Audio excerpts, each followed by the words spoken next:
And is it up, everybody? Good. Terrific. Thank you. Well, first of all, thank you everyone for joining us on this beautiful summer evening to take a step back in history. I want to say that I'm really pleased to be able to make this presentation to the San Anselmo Library. This has been my home library my entire life, and I have very fond memories of being dropped off in the children's library when it was still downstairs, when my mother would go shopping. And that first trip I got to make up those wooden stairs to check out my first adult book. I think it was Agatha Christie, and I've been a lifelong mystery fan ever since. But tonight I'm here to talk to you about a presentation that was created by the League of Women Voters here in Marin County. And this is a very exciting year. We have two celebrations. One is celebrating the 100th anniversary of the passage of the 19th Amendment, which made the women's right to vote the law of the land. And not coincidentally, 2020 is also the 100th anniversary of the founding of the League of Women Voters, which was February 14th. And we were fortunate enough not to be in quarantine yet, so we could have a nice celebration. The League adopted the slogan 100 years strong to express our pride and celebration of the organization and of the generations of strong women who have fought for and won the right to vote. The 100 years, of course, starts in 1920 when the women finally won their battle, but there was much that had to happen before that could be. Okay, and why is my slide not, okay, there we go, it did move. Okay, so I've got a lovely picture here of these women. It's just talking, you know, what they look like. And all right, so now we're going to go back to the summer of 1948 when Elizabeth Cady Stanton, Lucretia Mott, and a few other women decided over a tea to host a women's rights convention in Seneca Falls, New York. Within a few days' notice, over 300 people attended our nation's first rights convention to consider a declaration of sentiments outlining the rights that American women should be entitled to as citizens. And if you think about within a few days of gathering 300 women together with the fact that there weren't great communications and their roads probably weren't great, that was a pretty big undertaking. Most of the attendees were from the abolitionist movement of the day. In fact, renowned abolitionists Frederick Douglass and Sojourner Truth both were able to attend. From the Declaration of Sentiments, the history of mankind is a history of repeated injuries and usurpations, it's a hard word to say, on the part of man toward women. In effect, having the direct establishment of absolute tyranny over her. To prove this, let facts be submitted to a candid world. Amid the list of complaints, 1, he has compelled her to submit to law information of which she has no say.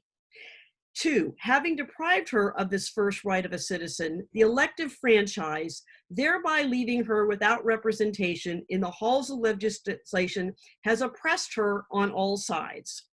One statement in particular, to secure the woman's sacred right to the elective franchise, proved exceptionally contentious. But Frederick Douglass rose to make a passionate plea, stating, "The ballot is the key to liberty, and women must go forward and be bold." It is reported that his statement was the one that helped the Declaration of Sentiments pass, albeit by a very slim margin, but it was the first of narrow victories in the decades to come. All right, so now we have Lucy Stone and Susan B. Anthony here, and they met in the next year, and they became one of America's sharpest political duos, with Stanton doing the writing and the thinking, and Anthony doing the speaking and the traveling. And the two of these women collaborated for the next 50 years. So now we fast forward to a pivotal moment in their work together in the early years after the Civil War, which ended in 1865. Republicans were in power, and Congress was debating the 14th Amendment, which offered women great hopes for universal suffrage at last. And here they are meeting over at the river. This was a beautiful statue that was unveiled in 1999 of their meeting. So what gave women the great hope for universal suffrage, given the stark reality for Black men? Congress was talking about federal voting rights. Starting right after the war, Southern states began adopting black codes to limit the freedom of the freed slaves. The paramilitary group, the Ku Klux Klan, came into being at that time with their white mob violence. As a hoped-for remedy, Republicans brought forth what would become the 14th Amendment in 1868, defining citizenship and voting rights. As hoped, and they defined that as all persons born or naturalized in the United States and subject to the jurisdiction thereof, and forbade states to deny the right to vote to any male inhabitants of such state being 21 years of age and citizens of the United States. An early draft stated that all persons should be able to vote. When this was changed to male citizen, the women were crushed. Stanton, Anthony, and Stone protested loudly everywhere and very, very bitterly. So some of these, in fact, these women were up against some very powerful forces. There were some very specific interests who did not want women to have the right to vote. The liquor and brewery interests were fearful of the growing temperance movement. Corporate interests, fearful of women supporting better working conditions for women, child labor laws, and justice for women in the political and economic world. Racial interests, fearful of Black women voting and white men losing their power. Opponents used flowery and scary rhetoric predicting social downfall to persuade those who were in doubt. Here's an example of Senator Williams from Oregon. The woman who undertakes to put her sex in an adversary position to man, who undertakes by the use of some independent political power to contend and fight against man, displays a spirit which would, if able, convert all the now harmonious elements of society into a state of war and make every home a hell on earth. Oh, these men, what can we say? So as it turned out, the 14th Amendment was not enough to protect the Black man's right to vote. Congress sought to remedy that with the 15th Amendment, which says, the right of citizens of the United States to vote shall not be denied or abridged by the United States or by any state on account of race, color, or previous condition of servitude. Stanton begged to add one more word, sex, and thus enfranchise everyone. Frederick Douglass, as a man, he understood the political reality that white men were terrified by the idea of women voting, and his priority at that point was the Black man's right to citizenship and suffrage. And Douglass said, yes, it is true of the Black woman, but not because she is a woman, but because she is Black. So Stanton and Anthony worked hard against the 15th Amendment, but in Douglass's word, they just didn't go high. So now we have the 15th Amendment causing some damage to the suffrage leadership, and it was very, very deep. As a matter of fact, these two women, Lucy Stone and Stanton, went off and formed their own organization. Lucy Stone was devastated by the lack of women's support, and just because it expanded the franchise for Black men and the Friends, so they formed the American Women's Suffrage Association, thinking they really were going to have to just work state by state to gain the vote. Stanton and Anthony formed the National Women's Suffrage Association, working for the constitutional amendment of the women's vote and for various other social justices. Two very different strategies, one going after state by state, one going after the federal angle, but in the end, really both of them were needed to be able to accomplish this task. So in 1890, the American and the national suffrage groups had to come back together again. It really was necessary to pursue the right to vote in different ways, but it became necessary if they were going to keep this cause alive. So after 21 years of independent operation, they did put aside their differences and come back together again. So let's talk a little bit about what was going on in California, because again, there was this effort to go on state by state, and it really was a slog. California is a great example of what the battles were like. There was a vote in the California legislature in 1896. The Liquor Dealers League fought hard against this, particularly in San Francisco and Oakland, and that first proposition was soundly defeated. Wait another 15 years when a progressive Republican government was elected in California, and the opportunity came again. In the 1911 campaign, the women were more organized and better prepared. And this is a beautiful poster from that campaign. And they found that the winning message was not equity for women, but rather that women had earned the right to vote. It's kind of the American way, right? Earn the right to vote. So let's look at some of the suffrage that was closer to home. There was a lot of interesting things going on with women trying to prove one thing, that they could run their own business. In 1908, there was a group of suffragists who founded the California Women's Undertaking Company, the first such business run entirely by women. And the stockholders in this company were women's club members and suffragists, and no men would be connected with the venture except for an attorney and their hearse drivers. They were ridiculed in the media and attempts to deny permits for them to do their work. They opened in 1909, but their business just didn't last for very long. That was 110 years ago, and women are still trying to prove that they can run their own businesses and prove their capabilities. In the late summer and early fall of 1911, women in Marin were gearing up for Proposition 4, which was the California constitutional amendment, which would give California women the right to vote. They hold tea parties, they had open air meetings, they had card parties. They enlisted this woman, Lillian Palmer, over here, who was they called her the artistic girl blacksmith. And she helped them put their logo together, and she came and spoke at their events of being an independent woman in business.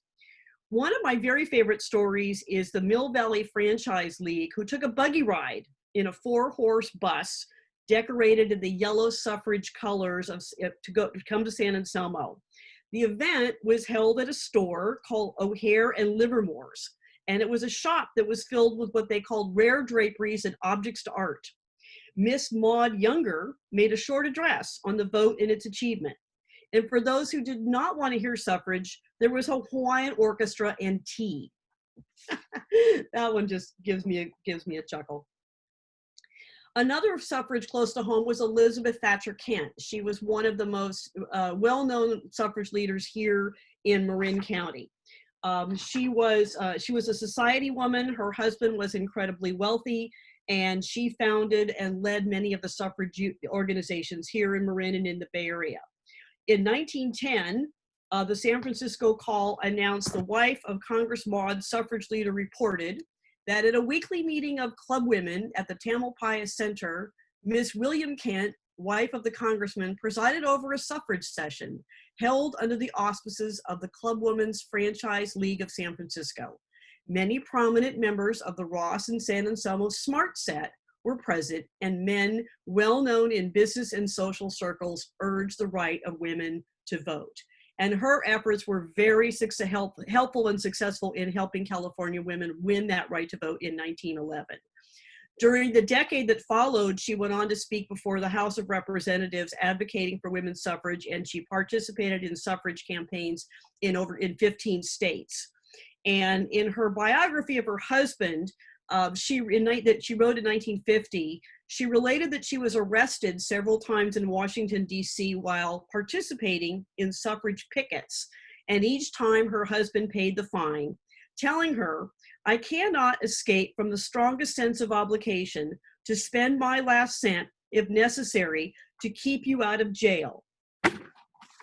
You do what you like, but I shall have to pay the fine." Elizabeth also comments, however little he liked to have his wife take the political stand she did, and he certainly did not like it all, he would never ask her to depart from her own convictions. And you could read more about Elizabeth Thatcher Kent at a book written by Lori Thompson, who's the library at the Antique Kent Room, California Room, up at the Civic Center Library. She really was a fascinating woman, and so was her husband. And here's a picture of some women picketing at the White House, and she is second from the left. And there they are in their hats and their coats and their gloves, and they certainly look like a formidable group to me. All right. Another woman I really want to talk about was Mary Church Terrell and the National Association of Colored Women. From the earliest part of the suffrage movement, Black women really did work side by side with white suffragists. By the late 19th century, however, as the suffrage movement splintered over the issues of race after the Civil War, Black women went ahead and formed their own organizations to continue their efforts to secure and protect the rights of all women and all men, regardless of race. And in 1896, the National Association of Colored Women was founded, and Mary Church Terrell was elected as its first national president. The NACW provided Black women a national platform to advocate for women's suffrage and for women's rights causes. So here we can see women's suffrage state by state. The very first state where women were given the right to vote on statewide and local elections was Wyoming, which was still a territory, followed by Colorado, the Utah Territory, Idaho, the Washington Territory, then California, Arizona, Kansas, and Oregon, and lastly, Montana and Nevada. And what I think is really fascinating about this is that these are states in the West. It's interesting, it seems like we tend to be more progressive out here. These women were working hard, very hard side by side with their husbands, building a new country. And there just seemed to be a much more open feeling about allowing women to participate in making decisions about how these states and these territories were going to be run. Okay, so in 1914, Carrie Chapman Catt then became the president of the National American Women's Suffrage Association, which by now had a board of trained organizers from battles over the decades in other states. She trained under Susan B. Anthony. She was a master of political strategy, and she set about creating statewide associations for the day she saw coming when the constitutional amendment would at last be approved by Congress. And a new face on the scene was Alice Paul. She actually spent time in England training with the more militant British suffrage group and some of the women that you've heard of over there who tied themselves to fences and were force-fed in jail. And she was very much a part of that movement. But she came aboard then with the group, and she founded the Women's Party in 1916, which organized suffrage pickets in front of the White House even during the First World War. And this party was much more militant because that was the background. That's what she was trained to do. And it forced arrest of women protesters, honoring those who served time in prison. They had hunger strikes and massive parades. So it's interesting if you think about it, which organization would you have joined? Would you have been the one that was more strategic, or would you have been the one that was more militant if you think about where you might have been in that day and age? So here's what the map looked like in 1920. This was where we had the fact that we now had a number of states who again had their own individual suffrage and were allowing women to vote on a local level. And more women could vote. We wanted to be able to vote in national elections. Men in other states were beginning to see that they were going to lose power in the long run. And in 1918, there was something called the Anthony Amendment, which would be the 19th amendment passed by the House by exactly 2/3 majority, but it failed in the Senate. So the next year, there was a special session in Congress, and the measure passed the House again, this time by an overwhelming 304 to 89. So on June the 4th, 1919, in the Senate, at last, after 70 years, it was passed by a margin of just 4 votes. So then the amendment had to move on to ratification by the states. The women needed 3/4 or 36 states to say yes. By the summer of 1920, 35 states had ratified, and it came down to the great state of Tennessee, judged by the suffragettes as the one most likely to say yes. So here we see the Tennessee Senate in August 13th, 1920. So now we have 3 groups. We have Catt's Association, we have Alice Paul's Women's Parties, and we also now have the Aunties, who campaigned against the ratification of states' rights and casting fear about Black women voting. The truth is that both Catt and Paul, about this time, were beginning to see the political reality of that argument, and they did not speak up for Black women's suffrage. The liquor industry was in Nashville, renting a room on the 8th floor of the Hermitage Hotel to keep legislators drunk so they wouldn't go vote on the amendment. The women and their male supporters tracked down the legislators, making sure they didn't sneak out of town, and they showed up to vote. The women were white. They gave out yellow roses to legislators on their side. The Senate was the first to vote. They passed the amendment 25-4. And on August 18, 1920, the amendment reached the House for final debates and maneuvering. No one was positive what the outcome of those votes would be. But there was a young legislator named Harry Burns who cast the deciding votes following a plea in a letter from his mother to vote for ratification. At that point, the 36th state voted to ratify 49-47. So here we are now, the women sang songs. There was a ticker tape parade in New York City. And in the first election of 1920, 36% of women voted compared to 68% of men. If you want to read more about this, there's a really great book, The Woman's Hour by Elaine Weiss, The Great Fight to Win the Vote. That's a lot of what this information tonight is based on. We recently read it for our League Book Club, and it was really great fun. So I definitely recommend it, and I'm sure that it's on the shelves in our library, and you can make a request. So just want to tell you a little bit now about the League of Women Voters. Again, as I said, we were founded on February 14th in 1920. Carrie Chapman Catt had envisioned the years prior that we're going to need a nonpartisan group to educate women voters. The League of Women Voters of Marin was founded 16 years later on May 28, 1936. The population of the county at that time was 60,000. But with the post-war boom in housing, the population growth, it was split in 1947 into 3 leagues, and then 22 years later it became 2. And in 1979, we finally just became 1. And we celebrated with a cake with 2 ladies on the top. So we are a nonpartisan political organization. Our mission is to empower voters and defend democracy. We envision a democracy where every person has the desire, the right, the knowledge, and the confidence to participate. We believe in the power of women to create a more perfect democracy. We encourage informed and active participation in government, working to increase understanding of major policy issues. We influence public policy through education and advocacy. And if anyone's interested, I encourage you to visit the Marin League of Women Voters.org website. We have a lot of information about a number of committees that we have, everything from working on voter service to education and libraries, transportation and land use. We have a health committee. We have any number of committees. If you've got a special interest and would like to participate in helping us advocate and educate people here in Marin, we'd love to have you join. So that is the end of my show, and I hope that you enjoyed it and everybody learned a little something tonight.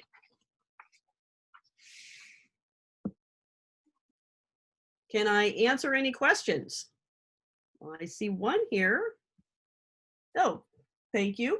And if anyone has a question and you want to like raise your hand, and I'll happily unmute you and you can ask. We're a smaller group, so it should be easier to maintain.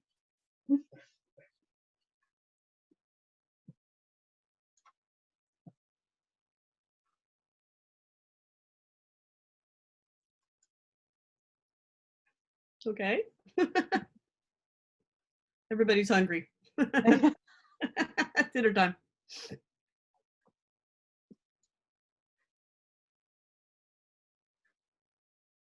I don't see any hands raised.